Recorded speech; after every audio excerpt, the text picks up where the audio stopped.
Hello friends, welcome to my channel My Unique Academy. Friends, मैं आपको एक पोएम पढ़ा रहा था, elegy written in a country churchyard.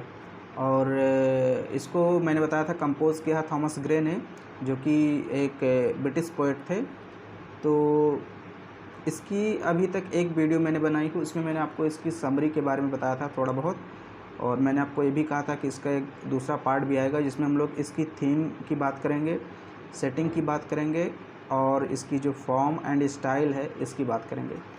तो ये पार्ट जो है, ये वाला वीडियो बहुत ही इम्पोर्टेंट रहेगा आप सभी के लिए, तो थोड़ा ध्यान से समझिएगा। मैं सारी चीज़ों को बोल रहा हूँ और आपके स्क्रीन पर भी आ जाएगा, जो इम्पोर्टेंट होगी उसको आप लिख लीजिएगा। सबसे पहले हम थीम की बात करते हैं। थीम का मतलब होता है विषय वस्तु, यानी इसमें किस चीज़ के बारे में वर्णन है, क्या कहना चाहता है, किसके बारे में बताना चाहता है पोएट, इसी को हम लोग बोलते हैं थीम, यानी विषय वस्तु, इसकी आत्मा क्या है। तो थोड़ा बहुत आपने समरी में पढ़ ही लिया होगा कि क्या है, थोड़ा बहुत यहाँ भी मैं बता देता हूँ। जैसे the poem elegy written in country churchyard speaks of ordinary people. ये जो पोएम है elegy written in country churchyard, ये सामान्य लोगों के बारे में बताती है, यानी वर्णन करती है। It is an elegy for poor villagers. ये एक शोकगीत है गरीब लोगों के लिए, गरीब ग्रामीणों के लिए। पुअर विलेजर्स, जो गरीब विलेजर्स हैं, गरीब लोग हैं, उनके बारे में इस एलिजी में वर्णन किया गया है। They are not famous but they are honest. वे फेमस नहीं थे, अब चूँकि गरीब थे तो फेमस तो नहीं थे, प्रसिद्धि उनको नहीं मिली थी, बट दे आर ऑनेस्ट, लेकिन वे ईमानदार थे। So the poet has written this poem in honouring them. इसलिए पोएट ने इस कविता को लिखा है उनको सम्मान देने के लिए, उन गरीब व्यक्तियों को सम्मान देने के लिए पोएट ने इस कविता को लिखा है। वही चीज़ है, the poet has written this poem in honouring them, उन लोगों को रिस्पेक्ट देने के लिए, आदर देने के लिए, सम्मान देने के लिए। The poem talks about the death as an equaliser. ये जो पोएम है ये डेथ को, यानी मौत को, एक तुल्य कारक के रूप में परिभाषित करती है। इक्वलाइज़र का मतलब होता है तुल्य कारक। तुल्य कारक मतलब ऐसी चीज़ जो दो चीज़ों को समान कर दे, बराबरी पर ला दे। तुल्य मतलब एक समान कर दे। अब एक समान किसको किसको कर रही है?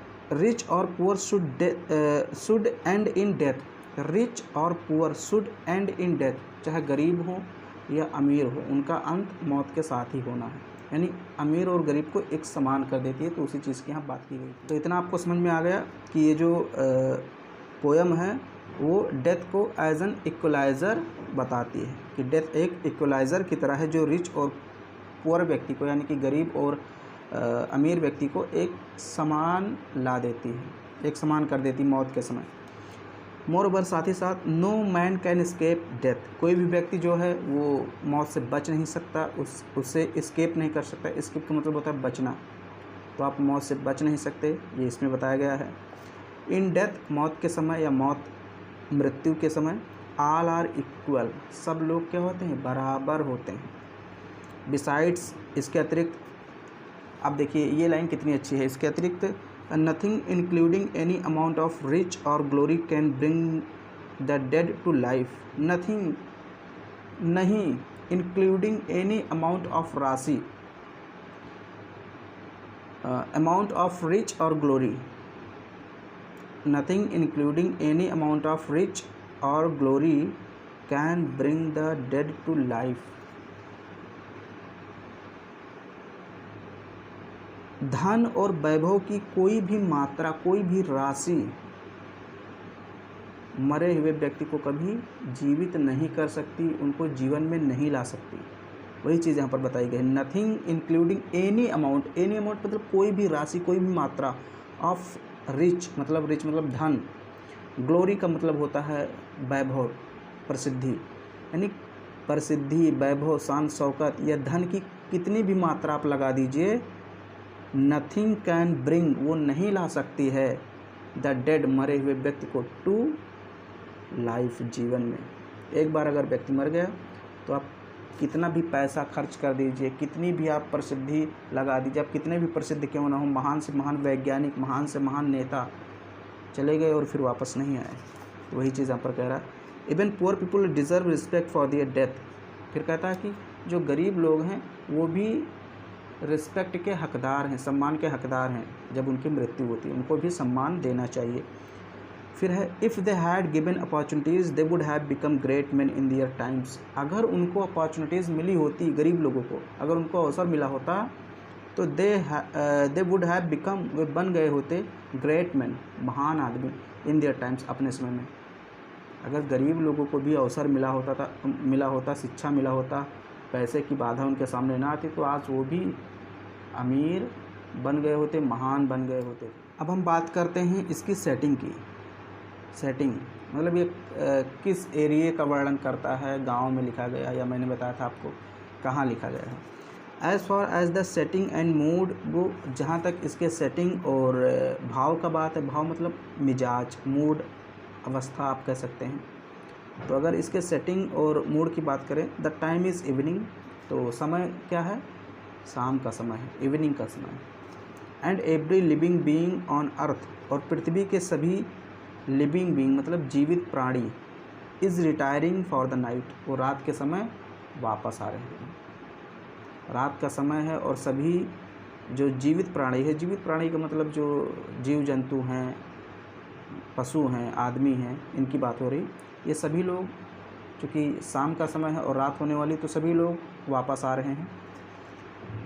एज़ द पोएम ओपन्स, जब पोएम ओपन होती है, यानी कि जब हम पढ़ाएंगे आपको लाइन टू लाइन टेक्स्ट इसका, तो वहाँ पर देखेंगे एज़ द पोएम ओपन्स, जब इस पोएम की शुरुआत होती है, कविता की शुरुआत होती है, द स्पीकर इज सीन, तो स्पीकर को देखा जाता है, एट द चर्च यार्ड, कब्रिस्तान में, गिरजाघर के पास जो कब्रिस्तान बना है वहीं पर स्पीकर को देखा जाता है कि वहीं पर वो बहुत शांत बैठा हुआ है, खड़ा हुआ है, जो भी है।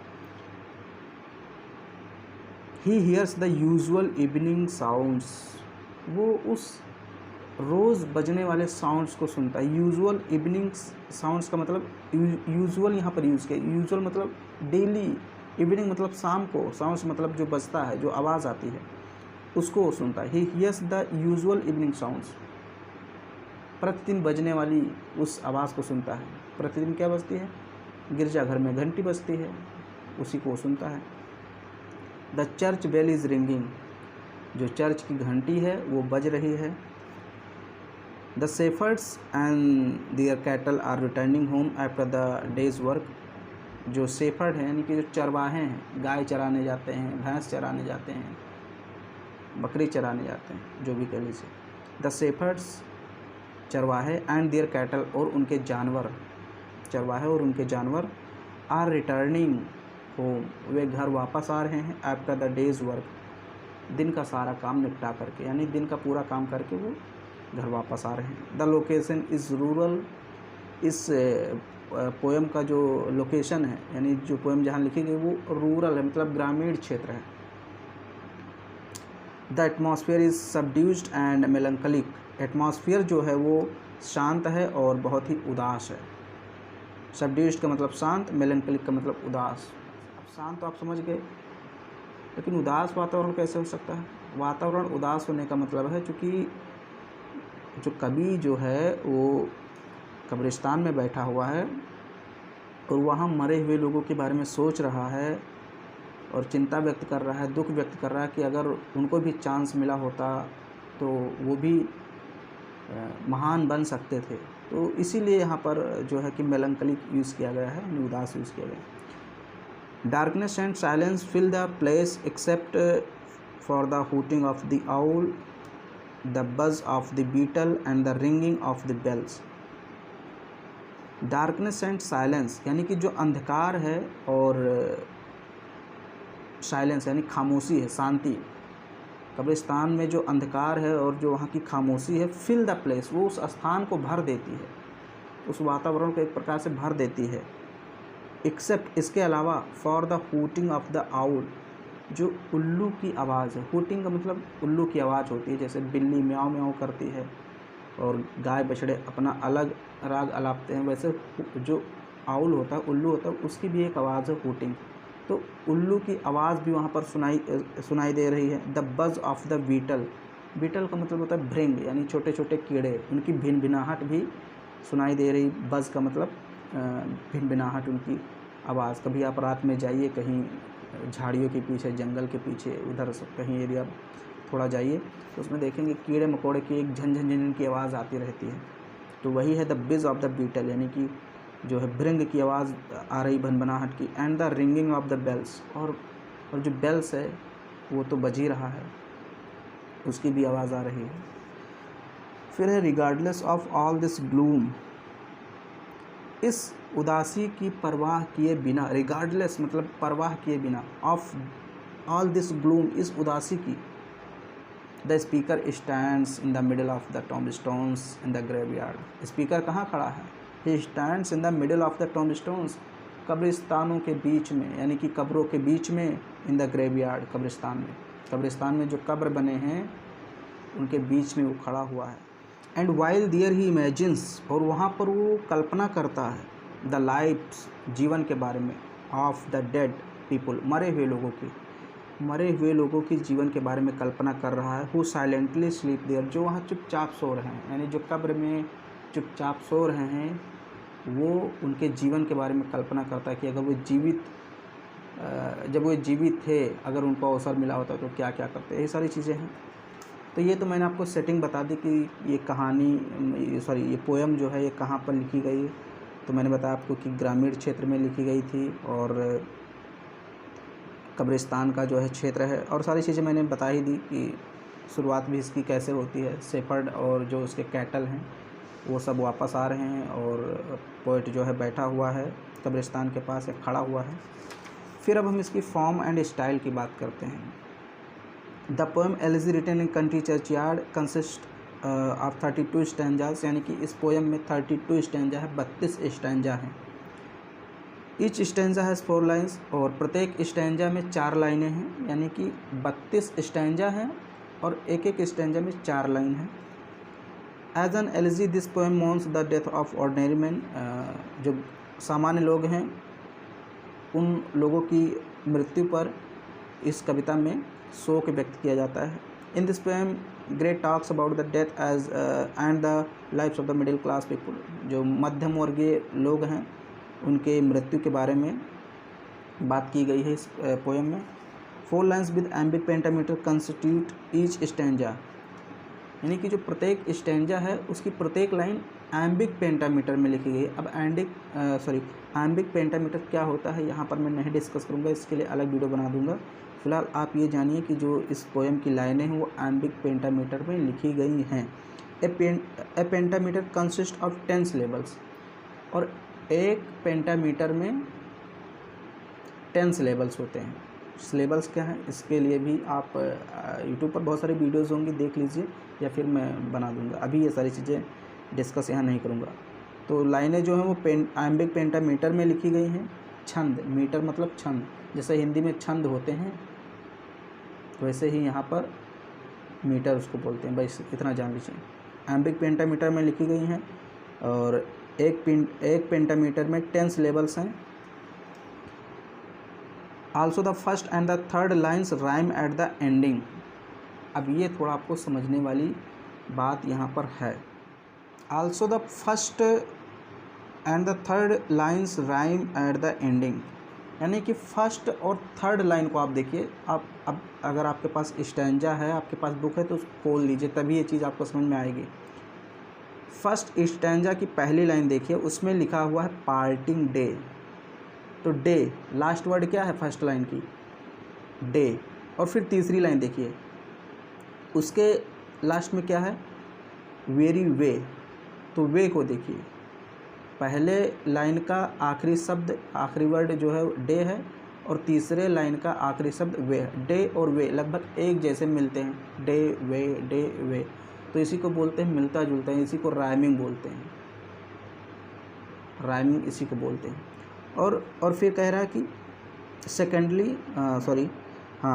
The second and the fourth lines rhyme at the ending, और सेकेंड और फोर्थ मिलते हैं। सेकेंड वाली लाइन देखिए, द ली लिखा है, ली, और फिर फोर्थ में देखिए टू मी, तो ली मी मिलते हैं, ये दूसरे और चौथे के हो गए, और पहले और तीसरे के डे और वे मिलते हैं। ऐसे सारे आप देख लीजिए, जितने भी स्टैंजा हैं उनमें पहले और तीसरे के आखिरी वर्ड लगभग बोलने में एक जैसे प्रतीत होंगे, और दूसरे और चौथे के जो आखिरी वर्ड हैं वो भी बोलने में एक जैसे प्रतीत होंगे, तो इसी को राइमिंग बोलते हैं। फिर है secondly the rhyming scheme is A B C D E F. इसकी राइमिंग स्कीम है A B C D E F. Thirdly and the most importantly the poem follows the conventions of an elegy, यानी कि जो ये poem है ये L G के pattern पर है। तो ये तो मैंने चीज़ें आपको पहले ही बता दी हैं, एल जी के सारे परंपराओं को फॉलो करती है, उसका अनुसरण करती है। वही चीज़ यहाँ पर लिखी, the poem follows, poem follow करती है द कन्वेंशंस मतलब परंपराओं को ऑफ द एल जी के। There is a pastoral setting, pastoral setting है, गांव की ये सेटिंग है, मैंने बताया स्थान जो है वो गांव का है।